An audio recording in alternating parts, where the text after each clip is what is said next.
Hello, myself Deepti Rangnani, Associate Professor Chemistry, SPC Government College Ajmer.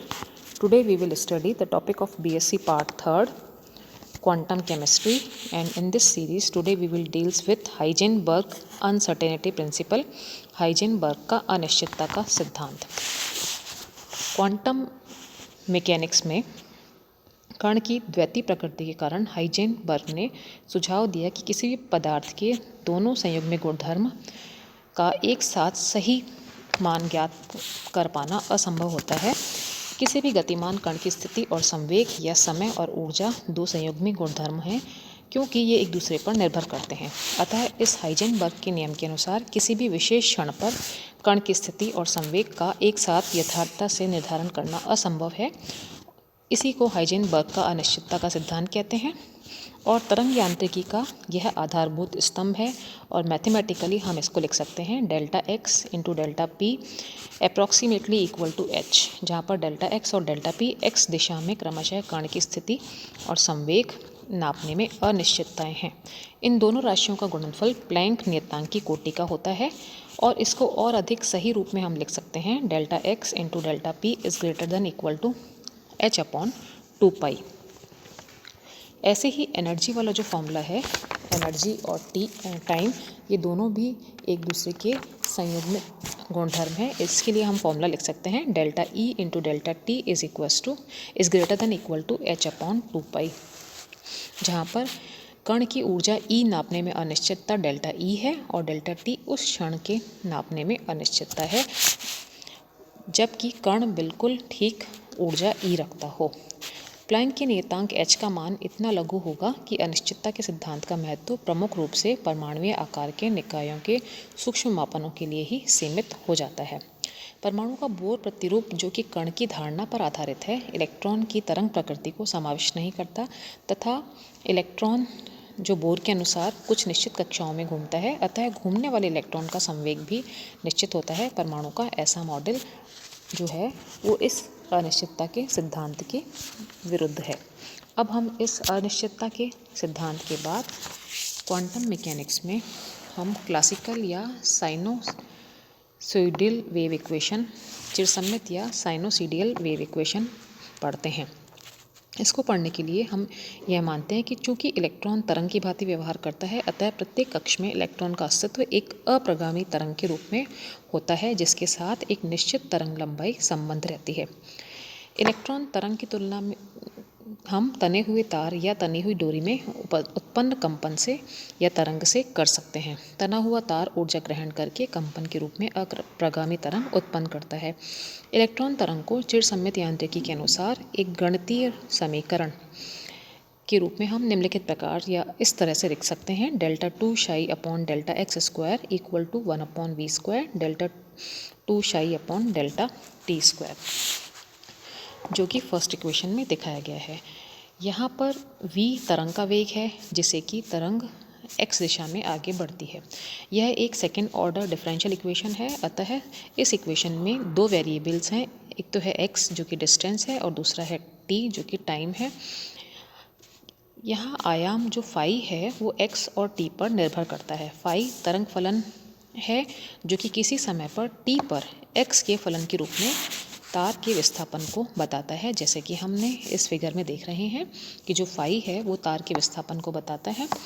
अब एक विमीय तरंग समीकरण को हल करने के लिए हम इसके दोनों चरों को अलग अलग कर देते हैं। तो फाई एक्स टी इसको हम मान सकते हैं F X into G T, मतलब phi is the function of X T, तो हमने दोनों फंक्शंस को अलग अलग किया। F is the function of X and G is the function of T. अब लेकिन जो अप्रगामी तरंग है इसकी तुलना तरित तार से की गई है। जो तनित तार के लिए जो इक्वेशन है वो हम लिख सकते हैं g t is equals to a sine 2 pi nu t, जहाँ पर न्यू कंपन की आवृत्ति है और ए अधिकतम आयाम है। इसी तरह से हम फाई को लिख सकते हैं phi equal to f x a sine 2 pi nu T, और इसको अगर फाई को डिफ्रेंशिएट करते हैं टी के रेस्पेक्ट में तो del phi by del t is equals to हो जाएगा f x 2 pi nu a cos 2 pi nu T, और इसका अगर डबल डिफ्रेंशिएशन ज्ञात करें तो delta 2 psi upon delta T square is equals to होगा F X 4 pi square nu square A minus 2 pi nu T. और equation जो है उसमें अगर हम वापस से fx और gt का मान सब्स्टिट्यूट करते हैं तो हमें इक्वेशन बन जाएगी del 2 phi upon del t square is equals to minus 4 pi square nu square fx gt।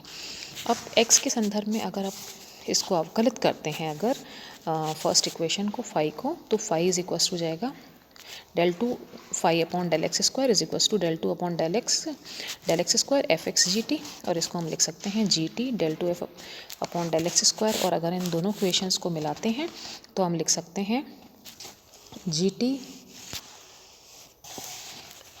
del 2 f upon del x square is equals to minus 4 pi nu square fx gt upon v square. और इसको हम लिख पाएंगे del 2 fx upon del x square is equals to minus 4 pi square nu square fx upon v square.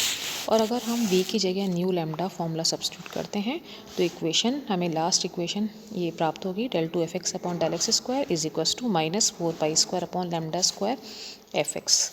अब इस equation में अगर हम fx इज इक्वल्स टू शाई, चूँकि हमने जो ये तरंग ली है वो x डायरेक्शन में गति करती है और इलेक्ट्रॉन चूँकि स्पेस में गति करता है, इसलिए हमने जो ये एक विमीय समीकरण लिखी है इसको त्रिविमीय समीकरण भी हम इसी तरह से लिखेंगे। तो एक विमीय समीकरण में हमने fx का यूज़ किया है, त्रिविमीय समीकरण में हम शाई x y z का यूज़ करेंगे। इसलिए इस इक्वेशन को चेंज करते हुए हम तीनों डायरेक्शन में अगर इक्वेशन लिखेंगे तो लिखेंगे del 2 psi upon del x square, del 2 psi upon del y square, del 2 psi upon del z square. और इसको अगर 4 पाई अपॉन लैम्डा स्क्वायर को लेफ्ट हैंड साइड में लाते हैं तो ये प्लस में हो जाएगा, plus 4 pi square upon lambda square psi is equals to 0।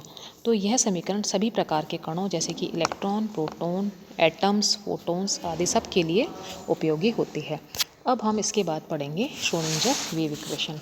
Schrodinger wave equation की जो व्युत्पत्ति है वो तरंग की गणितीय समीकरण और डी ब्रोगली समीकरण दोनों को मिलाकर की गई है। श्रोडिंगर ने का जो उपयोग है, समीकरण का जो उपयोग है, इस उद्देश्य के साथ किया गया है कि इलेक्ट्रॉन की कुल ऊर्जा को उसकी गतिज ऊर्जा और उसकी स्थितिज ऊर्जा के रूप में व्यक्त किया जाए। तो हम लिख सकते हैं कि इलेक्ट्रॉन की कुल ऊर्जा बराबर गतिज ऊर्जा प्लस इस ऊर्जा। इलेक्ट्रॉन की गतिज ऊर्जा होती है हाफ mv स्क्वायर, स्थितिज ऊर्जा होती है v, और टोटल एनर्जी इलेक्ट्रॉन की E होती है। इसमें अगर हम v, चूँकि m और v इलेक्ट्रॉन का द्रव्यमान और रेखीय वेग होता है और v इलेक्ट्रॉन की स्थितिज ऊर्जा होती है, तो v is equals to minus Z square upon r होती है।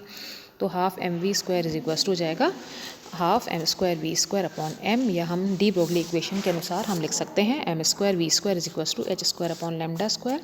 और इसको अगर हम ई माइनस वी निकाल सकते हैं, एच स्क्वायर अपॉन 2 पाई लैम्डा स्क्वायर होगा, और लैम्डा स्क्वायर की वैल्यू हम इसमें से निकालें तो हमें प्राप्त होगी h square upon 2m E minus V. और ये लैम्डा स्क्वायर की वैल्यू हम जो अभी इक्वेशन साइनोसाइडियल निकाली है उसमें सब्स्टिट्यूट करेंगे तो delta 2 psi upon delta x square, delta 2 psi upon delta y square, delta 2 psi upon delta z square, plus इसमें हम लिख सकते हैं 4 पाई स्क्वायर, लैम्डा स्क्वायर की जगह लिखेंगे 2m E minus V upon H square into psi is equals to 0। और इसको अगर हम सॉल्व करते हैं तो हम लास्ट में लिखेंगे 8 pi square m E minus V upon H square psi is equals to 0। और यहाँ पर जो delta 2 upon del x square, delta 2 upon del y square, delta 2 upon del z square है, इसको हम डेल स्क्वायर त्रिभुज बना के इसका स्क्वायर लगा के डेल स्क्वायर, जो कि एक मैथमेटिकल ऑपरेटर होते हैं जिसे कि हम लैप्लेशियन ऑपरेटर भी कह सकते हैं, इसकी फॉर्म में लिखेंगे तो इक्वेशन आ जाएगी del square psi plus 8 pi square m upon H square E minus V psi is equals to 0। This is all about Schrodinger wave equation. Thank you.